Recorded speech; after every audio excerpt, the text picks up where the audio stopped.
Good evening and salutations, my GH fans. You know, the one thing that I notice, the one annoying, obnoxious trend that I am noticing is that there are so many people so far that has just been completely out of pocket, dumbed down, or just written terribly, right? And it's like this annoying trend continues in this episode. And there's two people so far who pissed me off. Now, one of them is Jake. I'm going to get to him in a minute. And the other one is Trina. So I'm going to sit there and do something nice because I'm not normally a nice person. But I'm going to sit there and do something nice.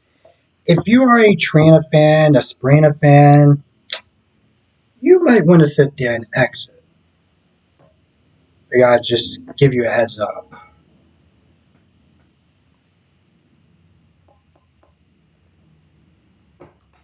Now, here's the thing. I am trying really hard to try to get that she is grieving. You know the one thing that nobody in that damn family has sat there and said to her? Go see a therapist. Go see a grief therapist. Okay? They are trained, they are specialized in things of that nature. Hell, Kevin is there, the actor's there. Why the hell haven't we not seen any scenes between those two?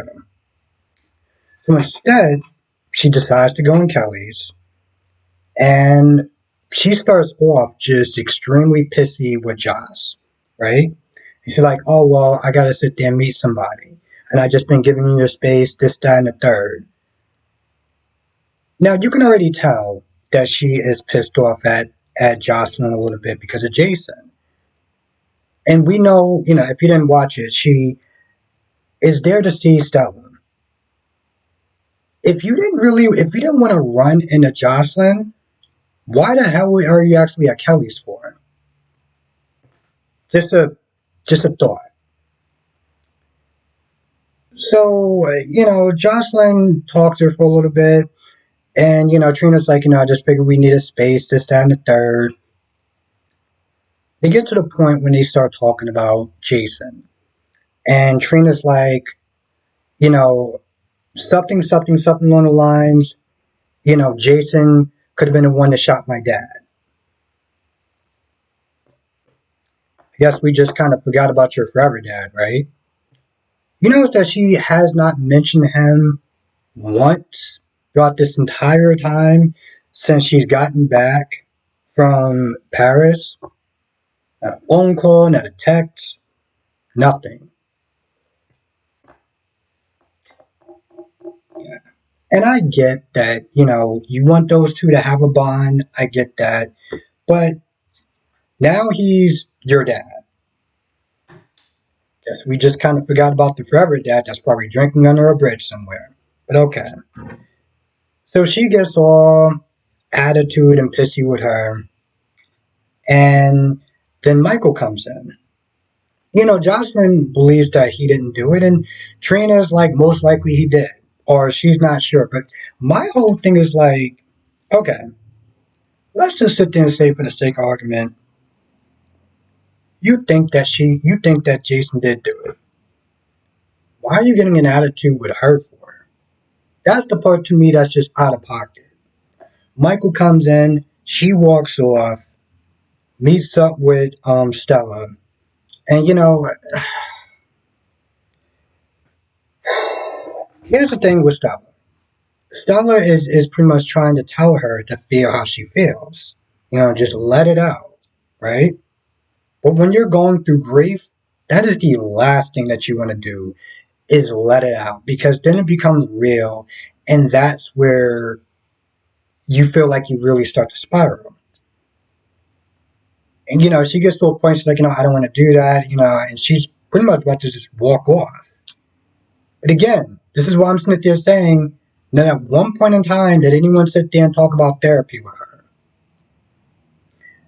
So, they hug it out, they talk for a little bit, Stella goes back in there, talks to Josslyn. Josslyn's like, how do I help her? I want to be a good friend to her and, just kind of really be there to support her.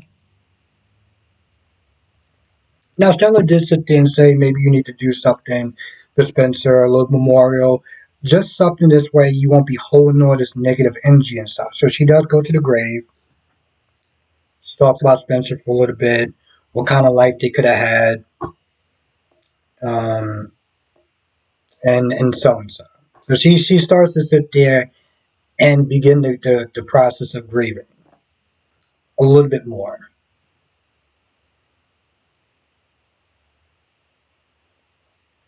Now, while Willow and Liz talk about Jason, what if he did it? What if he didn't do it? Yada, yada, yada.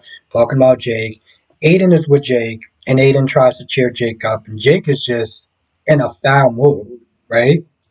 And this is something else that I just don't understand.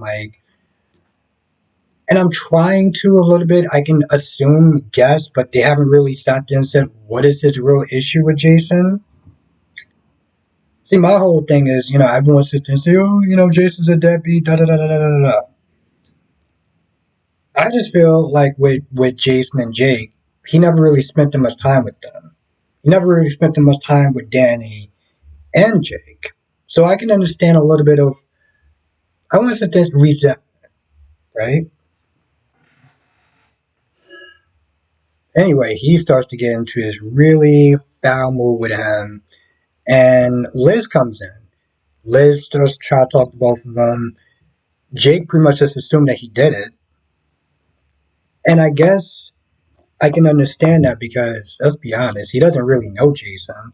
Yeah, he probably spent a couple of times with him here and there, but not enough to sit there and be like if he really did it or didn't do it. Not like Michael. He spent more again. He spent more time with Carly's children than his own children. So I can understand why they're kind of like, I guess maybe he did do it, and maybe he's getting bullied or whatever from school. Um, Now it turns out that John Jagger, whatever the hell you want to sit there and call him, put Jason in this organization, and he's pissed off because he's like, "Yo, listen, how come you didn't call me? This, that, and the third? Like, where did you go?" And Jason's not really answering. Jason's not answering how he got sutured. He's not answering where he went next after the bridge or before the bridge. And long story short, John's like, "Yo, listen, if this does not work out the way we needed this to work out since we spent 2 years on this thing, whatever leverage that we have on you that they're clearly not saying yet, we're gonna use." So I don't know if John is actually really the bad guy at this point. The plot just keeps on going, apparently. Um, so I guess we'll see. There's scenes with Brooklyn and one second. I pretty much just put this on from the start. If you're in New York, it's not brick outside, but it is pretty chilly, and it's taking a while for my place to heat up. Um, Chase is upset with Jason, thinking that he's making some sort of deal, and Brooklyn is there to try to like keep him calm, cool, and level-headed to make sure that Chase doesn't do anything reckless or come into Dante's room with bad energy. Um, Michael and Willow talk about Jason. Michael and Josslyn talk about Jason. A lot of this stuff is very Jace-eccentric. Even the kids are talking about Jason with Liz. Mostly just the same rehash conversations from days prior. Yeah, I think that's the gist of the episode. Now, there's probably more I can sit there and dissect into with this episode. But I don't want to make this video too long.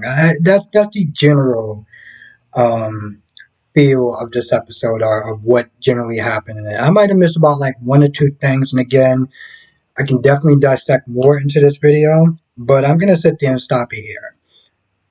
But I will be live streaming tonight, 8 p.m. Eastern, 5 p.m. Pacific. We'll sit there and talk about all the shows, General Hospital, Days of Our Lives, Bold and Beautiful, Young and the Restless. And I gotta sit there and say, so far, I haven't finished watching Days yet, but it seems like it's pretty decent. Pretty decent so far. Why Not is actually pretty good. And I just miss being big because I haven't seen it in 2 days. So yeah, we're gonna be talking about them all. Yeah, so with that being said, I'm gonna go. I guess I'll be live streaming tonight, 8 p.m. Eastern, 5 p.m. Pacific, talking about all four of the shows, all four of the soap operas, so definitely come through. And with that being said, I'm gonna go. I'll see you in the next video.